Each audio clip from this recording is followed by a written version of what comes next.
ஆண்டவர் நமக்கு ஒரு அழகிய வாக்குத்தத்த வசனத்தை கவனிங்க. ரொம்ப கவர்ச்சிகரமான வாக்குத்தத்தம் அப்படி இல்லை, ஆண்டவருடைய வார்த்தைகள் மாறாதவைகள்.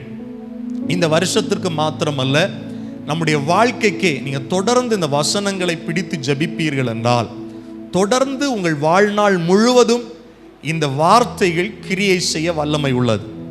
ஆமேன் சொல்லுங்க. ஆமேன் சத்தமாய் ஒரு அல்லேலூயா சொல்லுவோம். ஆண்டவர் தொடர்ந்து நம்மை ஜெபத்திலே வழி நடத்த விரும்புகிறார். கர்த்தர் தெளிவாக இந்த வருஷத்து ஆரம்பத்தில் சொன்னார், இந்த வருஷம் நமக்கு எப்படி இருக்கும், நாம் இழந்து போன ஆசீர்வாதங்களை நாம் திருப்புகிற வருஷமாக இருக்கும், திருப்பிக் கொள்ளுகிற வருஷமாக இருக்கும். ஆமே ஆமே. நாகர்கோயிலில் நம்முடைய ஆராதனையில் நான் சொன்னேன், ஜெப மெசேஜ் டைமில் சொன்னேன், இன்னைக்கு நிறைய பேருடைய என்ன ஆபரணங்கள், அதாவது ஜுவல்ஸ் வந்து எங்கே இருக்கு? பேங்க்ல இருக்கு. பார்த்தீங்களா, நமக்கு தெரியுது. இப்போ ஜுவல் ஆக்சுவலாக எதுக்கு நம்ம வாங்குவோம்? போடுறதுக்கு தானே. கவனிக்கிறீங்களா பாஸ்டர்? கண்டிப்பாக போடணுமா? அது ஆண்டவருக்கு விருப்பமான காரியமா? ஆண்டவர் நமக்கு ஜுவல் கொடுத்துருக்கிறாருன்னா அது போடுறதுக்கு தான். ஆமீன், சந்தோஷமா போடணும். ஆமீன். நான் ஜுவல் போடாதவங்களை கட்டாயப்படுத்தலை போடணும்னு. அதே நேரத்தில் அது ஒவ்வொருத்தருடைய விருப்பம் இல்லையா? ஆனால் ஆண்டவர் பேசிக்காகவே நமக்கு ஆபரணங்கள் ஏன் தர்றாருன்னா, என் பிள்ளை போடணும், நல்லா இருக்கணும். இன்னைக்கு நிறைய பேர் வாங்குறது எதுக்கு தெரியுமா? அடகு வைக்கிறதுக்கு. எங்கே வைக்கிறதுக்கு? நான் சொல்கிறேன், இயேசுவின் நாமத்தினால இந்த வருஷம் ஆரம்பத்திலேயே நீங்கள் அடகு வைத்த எல்லா நகைகளையும் திருப்புவீர்களாக. இயேசுவின் நாமத்தில் சொல்லுங்க. ஆமென். ஆமா. அப்போ திருப்புகிற வருஷம். இந்த வருஷம் நிறைய ஆசீர்வாதங்களை நம்ம திரும்ப பெற்றுக்கொள்ளுகிற வருஷம். மெயினாக முக்கியமாக ஆண்டவர் 3 காரியங்களை இந்த வருஷத்தில் வலியுறுத்தி தொடர்ந்து அதுக்காக ஜெபிக்கணும் அப்படின்னு நம்முடைய மனதில் பேசிக்கிட்டே இருக்கிறார். 3 காரியங்களில் நான் என் ஜனங்களுடைய வாழ்க்கையில் ஒரு திருப்புதலை திரும்ப அவர்கள் பெற்றுக்கொள்ளுகிற அனுபவத்தை கொடுப்பேன் அப்படின்னு தெளிவாய் ஆண்டவர் திரும்ப திரும்ப என்கிட்ட பேசிக்கிட்டே இருக்கிறார். அதை மையமாக வைத்து தான் இன்னைக்கு நம்ம அதிகமாக ஜெபிக்க போகிறோம். ஆமென். ஆண்டவருடைய வசனம் வந்துருச்சு, அப்பாடா நடந்துரும் அப்படின்னு நம்ம சும்மா இருக்கக்கூடாது. அதை பிடித்து நம்ம என்ன பண்ணணும்னா ஜெபிக்கணும். அதுதான் விசுவாசத்தின் வெளிப்பாடு. ஆமென். இந்த வார்த்தை ஆண்டவர் சொன்னார்ல, எனக்கு செய்யணும், செய்யுங்கப்பா அப்படின்னு செய்வதே சொல்லுவதே எதற்கு அர்த்தம் அப்படின்னா, ஆண்டவரிடத்துல நம்ம விசுவாசம், அந்த வார்த்தை மேல, கர்த்தருடைய வசனத்தின் மேல இன்னும் பற்றுதலாய் நாம் இருக்கிறோம் அப்படிங்கிறதுன்னு அர்த்தம். கவனிங்கள், ஒரு விஷயம், நம்ம அந்த வாக்குத்தத்த வசனத்தை வாசிக்க போகிறோம். 1 சாமுவேல் 30வது அதிகாரம் 8வது வசனத்தை ஒருத்தர் சத்தமா படிக்கணும். ஒரு நிமிஷமா வாசிக்கலாம் தயவு செய்து. ஒரு நிமிஷம். இன்னும் ஒருத்தர் 1 சாமுவேல் 30:19 வாசிக்கலாம். சரிம்மா, வாசிங்கம்மா. 8வது வசனத்தை வாசிங்க. தாவீது கர்த்தரை நோக்கி, நான் அந்த தண்டை பின்தொடர வேண்டுமா, அதை பிடிப்பேனா என்று கேட்டான். அதற்கு அவர், அதை பின்தொடர், அதை நீ பிடித்து சரி சகலத்தை திருப்பிக் கொள்ளுவாய். இன்னொருத்தர் 19வது வசனத்தை வாசிங்க. அவர்கள் கொள்ளை ஆடி கொண்டு எல்லாவற்றிலும், சிறியதிலும் பெரியதிலும், குமாரரிலும் குமாரத்திகளிலும் ஒன்றும் குறைவுபடாமல் எல்லாவற்றையும் தாவீது திருப்பிக் கொண்டான். கவனிங்கள், இந்த 8வது வசனத்துல ஆண்டவர் ஒரு வாக்கு தத்தத்தை, ஒரு வார்த்தையை பேசுகிறார். ஆனா 19வது வசனத்துல அந்த வசனத்தின் விளைவை, அந்த வசனம் நிறைவேறுகிறதை தாவீதை பார்த்து கர்த்தர் சொன்னார். அதே தாவீது எல்லாவற்றையும் திருப்பிக் கொண்டான் என்று 19வது வசனத்துல சொல்லப்பட்டிருக்கிறது. இப்போ நான் வாசித்த நம்முடைய வாக்குத்தத்த வசனத்தின் முதல் பகுதியில் பார்த்தீங்கன்னா, தாவீது ஆண்டவரிடத்தில் ஒரு ஜெபம் செய்யும் போது ஒரு காரியத்தை கேட்கிறான். என்ன கேட்கிறான்னா, ஆண்டவரே, நான் அதை பிடிப்பேனா, நான் அதை பின்தொடர வேண்டுமா அப்படின்னா என்னன்னா, ஆண்டவரே, இத்தனை காரியங்கள் நான் இழந்திருக்கிறேன். என் மனைவி, என்னுடைய பிள்ளைகள், என்னுடைய உடைமைகள், என்னுடைய சொத்துகள், என்னுடைய பொருளாதாரம், என்னுடைய வேலை, என்னுடைய தொழில், எல்லாவற்றையும் நான் இழந்திருக்கிறேன், இது எனக்கு கிடைக்குமா? இதை நான் பின்தொடரலாமா? இதை கொள்ளையாடி கொண்டு போனவர்களை நான் முறிய அடிக்க முடியுமா? அவர்களை பின்தொடர்ந்து அவர்களை பிடிக்க முடியுமா அப்படின்னு கேட்கிறான். கவனிங்கள், என்ன கேட்கிறான்னா, யார் இதை பிடிச்சிட்டு போனாங்களோ அவங்கள நான் பின்தொடருவேன் ஆண்டவரே. அவர்களை பின்தொடர்ந்து போய் அவர்களை நான் பிடிப்பேனா? ஏன்னா குமாரர்களை கொன்னு போட்டாங்களா கொன்னு போடலையான்னு தெரியாது அவனுக்கு. மனைவிகளை கொன்னு போட்டாங்களா கொன்னு போடலையான்னு தெரியாது. இங்க இருந்து சூறையாடி கொள்ளையாடி கொண்டு போன பொருட்களை நாசம் பண்ணாங்களா விற்று போட்டார்களா ஒன்னும் தெரியாது. அதனால அவன் என்ன கேட்கிறான்னா, அவர்களை பின்தொடர்ந்து போய் அவர்களை நான் அடிப்பேனா அப்படிங்கிறதான் கேட்கிறான். நான் அந்த உடைமைகளை எல்லாம் அந்த சொத்துக்களை எல்லாம் நான் திருப்பி கொள்ளுவேனான்னு அவன் ஜெபம் பண்ணல. நல்லா கவனிக்கணும் தாவீதுடைய வார்த்தைகளை. நான் தொடர்ந்து போவேன் ஆண்டவரே, தொடர்ந்து போய் அவங்கள நான் அடிப்பனா, அவங்கள நான் பிடிப்பனா அப்படிதான் கேட்கிறார். அவன் கேட்டதற்கு பதில கர்த்தர் சொல்றாரு, நீ அதை என்ன பண்ணு, பின்தொடர், நீ போ, நீ அதை என்ன பண்ணுவ, பிடிப்ப அப்படின்னு சொல்லிட்டு கூடுதலாய் ஒரு காரியத்தை என்ன சொல்றாருன்னா, நீ போய் சகலத்தை என்ன பண்ணுவ, திருப்பி கொள்ளுவ. நீ போவ, பின்தொடர்வ, அவங்கள பிடிப்ப, அடிப்ப. அது மட்டும் இல்ல, நீ இழந்த சகலத்தை நீ திருப்பி கொள்ளுவாய் தாவீதே. ஹல்லேலூயா. ஆண்டவர் இந்த வார்த்தையை திரும்ப திரும்ப நமக்கு பேசிக்கொண்டே இருக்கிறார். நிறைய நேரத்தில் நமக்கு என்ன தெரியுமா, எங்க போச்சு என்ன செஞ்சோம்னு தெரியறது இல்லை.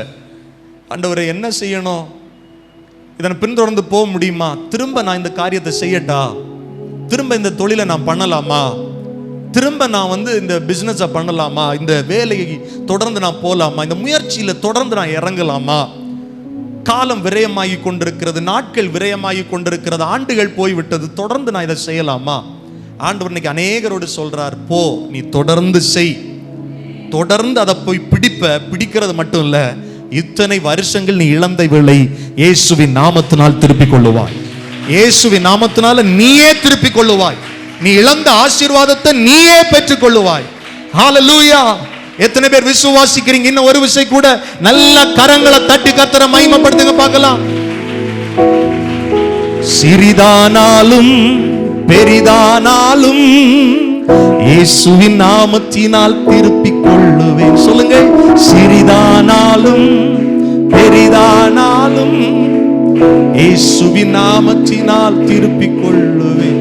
தாவீது இழந்த அவருடைய மனைவி, குமாரர்கள், குமாரத்திகள், இன்னைக்கு நிறைய பிள்ளைகளை நீங்க உங்க கையை விட்டு போயிட்டாங்கன்னு நினைக்கிறீங்க. ஐயோ, சின்ன வயசுல நான் இதை டீச் பண்ணாம விட்டுட்டேனே, என் பிள்ளைக்கு போதிக்காம விட்டுட்டேனே, என் பிள்ளை என் கையை விட்டுட்டு போயிட்டு குடிக்கு அடிமைப்பட்டுட்டு, போதைக்கு அடிமைப்பட்டுட்டு, என்ன சொல்ல பேச்சு கேட்க மாட்டுது.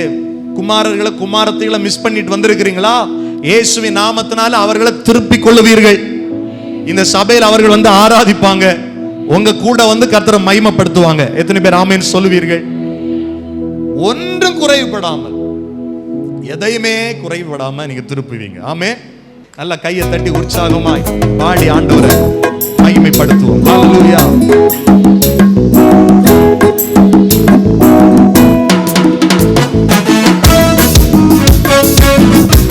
கை தட்டி பாடுவோமா? எல்லாரும் கரங்களை தட்டி. ஆமென்.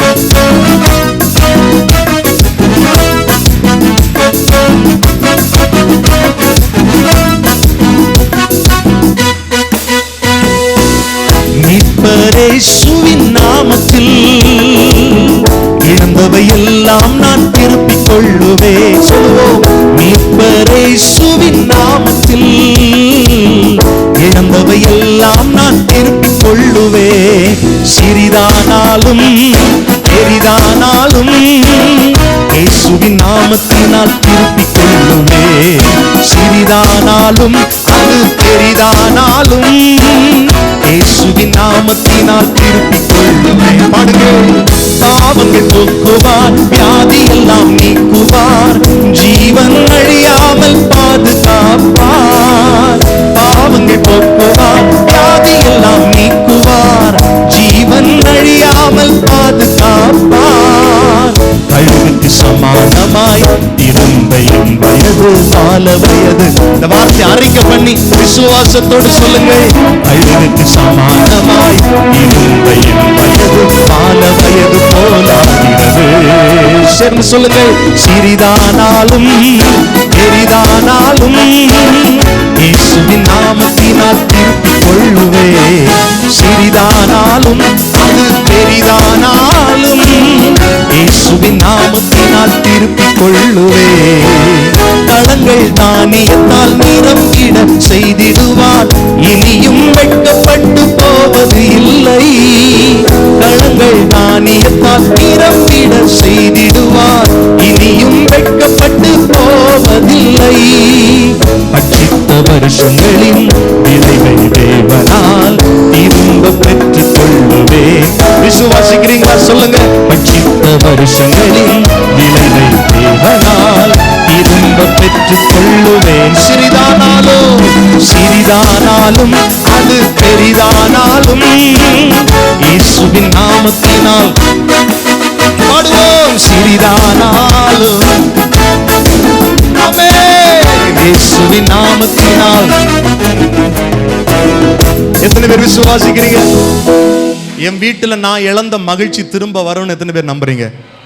என் வீட்டுல நான் இழந்த சந்தோஷத்தை கர்த்தர் திரும்ப தருவார். ஹalleluya. இப்ப சொல்லுங்க. எனது கூடாரத்தின் நிரப்புவார், தவிப்பும் சஞ்சலமும் ஓடி போகும். இன்னைக்கு நிறைய வீட்டுல பாத்தீங்கன்னா தவிப்பு, சஞ்சலம், துக்கம், குடும்பத்துல எல்லாம் இருக்கு, ஆனா என்ன இல்லைன்னா சமாதானம் இல்லை. அதான் ஒரு மனுஷனுக்கு ரொம்ப முக்கியம். எது இல்லைன்னாலும் மனசுல சமாதானம் இருந்துருச்சுன்னா அவன் வாழ்க்கையில ஆமே 10 வருஷம் வாழ்றோம், 20 வருஷம் வாழ்ந்துருவோம். ஆமே, அவன் ஆயுள் டபுளா போயிடும். சமாதானம் இல்லாம தான் நோயே வந்துடுது பாருங்க. சமாதானம் இல்லாம தான் பிசிக்கலா பிரச்சனையே வந்துடுது. ஃபர்ஸ்ட் ஸ்டார்டிங்கே மனசு தான். எத்தனை பேர் சொல்லுவீங்க இந்த வருஷம் தவிப்பும் சஞ்சலமும் என்னை விட்டு ஓட போகுது? ஆமே, ஆமா. நீங்க பிடிச்சிருந்தாலும் சரி, அது உங்களை பிடிச்சிருந்தாலும் சரி, உங்களுக்கு அதுக்கு இனி சம்பந்தம் இல்லை. எத்தனை பேர் ஆமேன்னு சொல்லுவீர்கள்? உன் துக்க நாட்கள் முடிகிற வருஷம் இந்த வருஷம். ஆமே, இந்த தொடக்கத்திலே அதை பெற்றுக்கொள்ளுவீர்களாக. குடும்பத்தில் இருக்கிற தவிப்புகள் மாறட்டும் இயேசுவின் நாமத்தினால. இந்த சரணத்தை மட்டும் பாடுவோமா? கையை தட்டி. எனது கூடாரம் மகிழ்வால் நிரப்புவார், தவிப்பும் சஞ்சலம். கை தட்டி பாடுவோமா?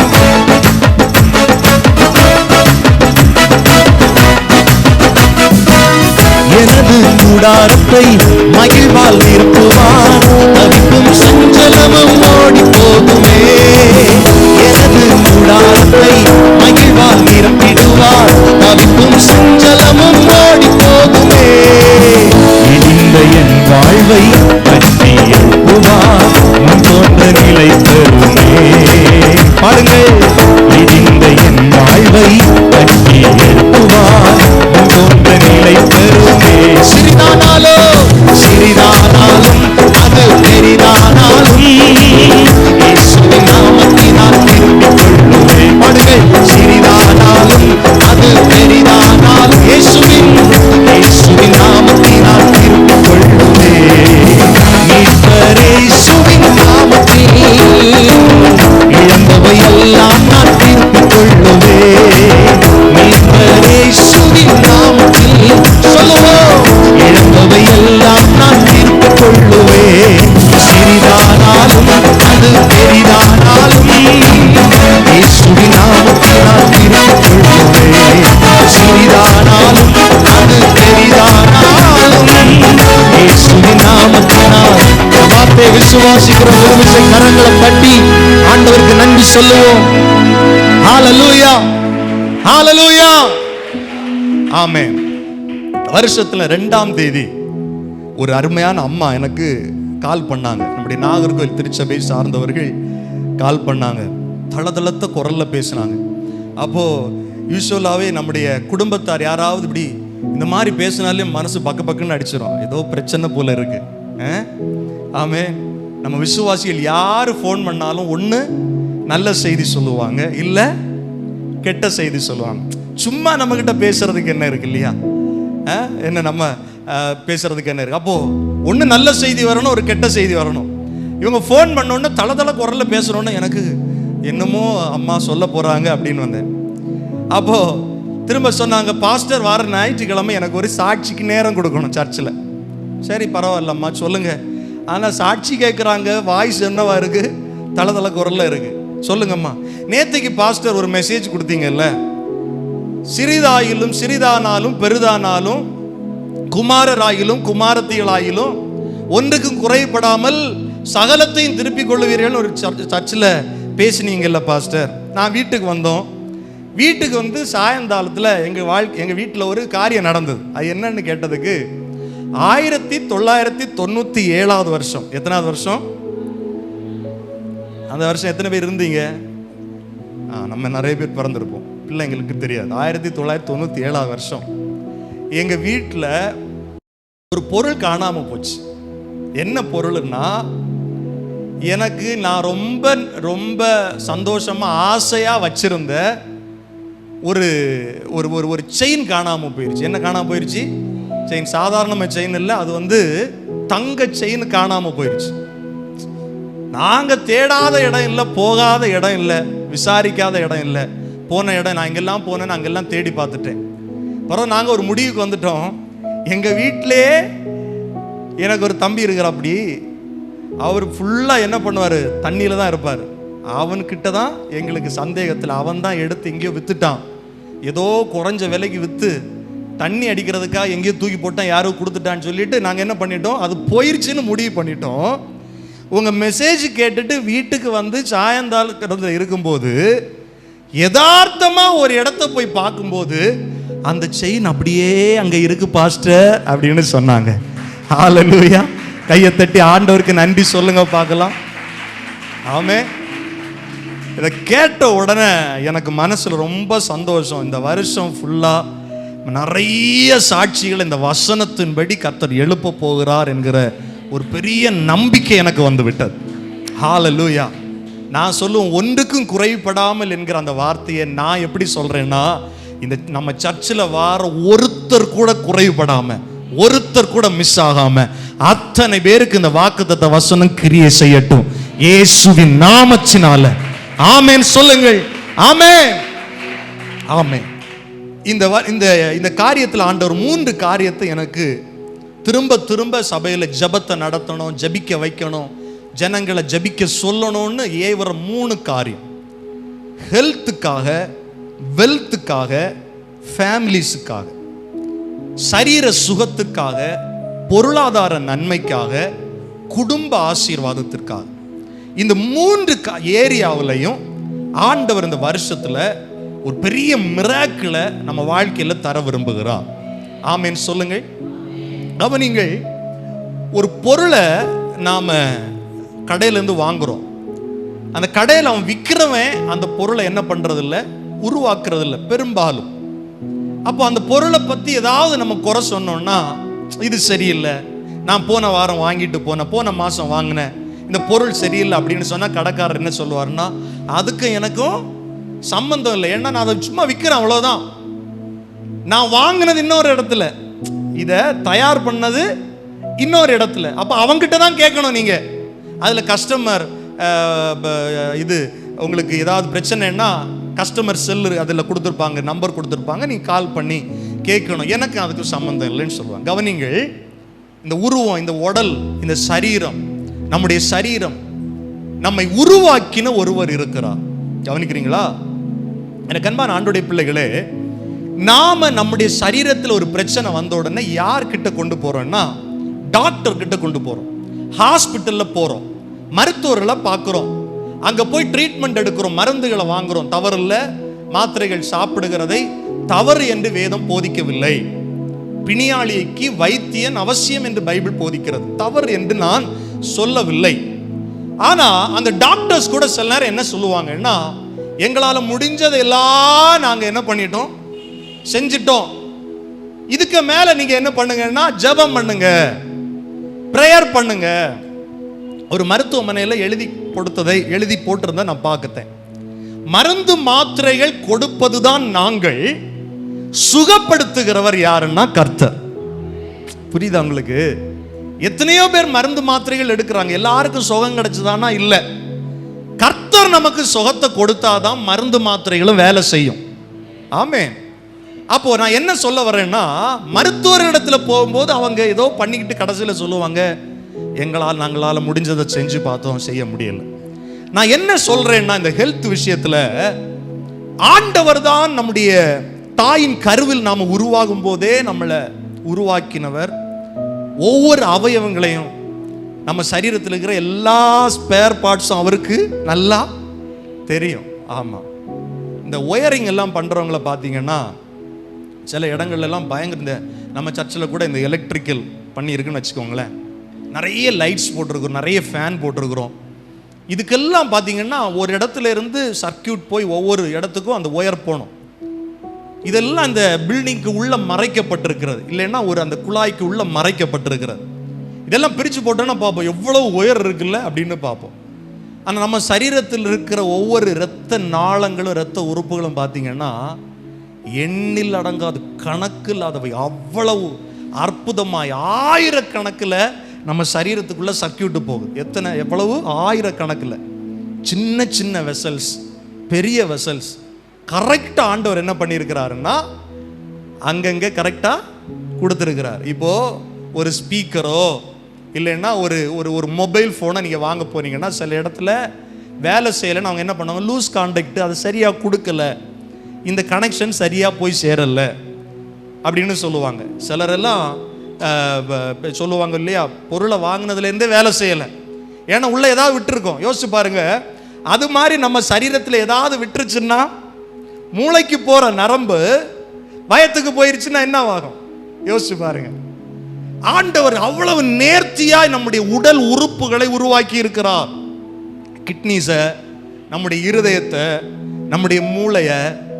நான் சிந்திக்கிறது இந்த உலகத்தில் யாருமே சிந்திக்க முடியாது, உங்களுக்கு தெரியுமா?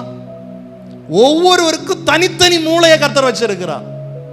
அப்ப ஒவ்வொருவருக்கும் தனித்தனி பார்ட்ஸை அது வேலை செய்யறதுக்கு. அப்ப ஆண்டவர் இந்த பூமியில நம்ம எத்தனை வருஷ காலம் இருப்போம் என்பதை நன்கு அறிந்திருக்கிறார். நல்லா கவனிக்கணும் என் வார்த்தைகளை. அது 120 வருஷமா, 100 வருஷமா, 90 வருஷமா, 70 வருஷமா, 80களா, எல்லாம் ஆண்டவருடைய கரத்தில் இருக்கிறது. நம்முடைய ஆயுள் கர்த்தருடைய கரத்தில் இருக்கிறது. இப்போ நம்ம ஒரு டேப் வாங்குறோம், இந்த மாதிரி ஒரு டேப் வாங்குறோன்னு வச்சுக்கோங்களேன். இதை வாங்கும்போது கடையில் என்ன பண்ணுவாங்கன்னா எத்தனை வருஷம் கேரண்டி கொடுப்பாங்க? பொருளுக்கு எத்தனை வருஷம் கேரண்டி கொடுப்பாங்க? 1 வருஷம் கேரண்டி கொடுப்பாங்க. அப்போ அவன் என்ன சொல்ல வரான்னா, இந்த பொருளை யூஸ் பண்ணுறது 1 வருஷத்துக்கு தான் ஒர்த்து. எத்தனை வருஷத்துக்கு ஒர்த்து?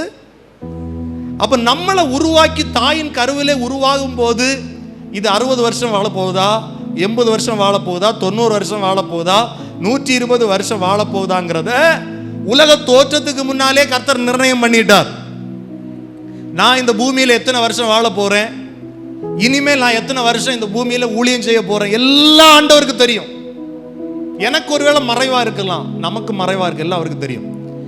ஆண்டவர் நம்முடைய ஸ்பேர் பார்ட்ஸ் எல்லாம் உருவாக்கும் போது கவனிங்க, எத்தனை வருஷம் இந்த பூமியில வாழ போறோமோ அத்தனை வருஷமும் எல்லாம் சரியா இயங்குவதற்காக பெர்ஃபெக்டா வச்சிருக்கிறார்.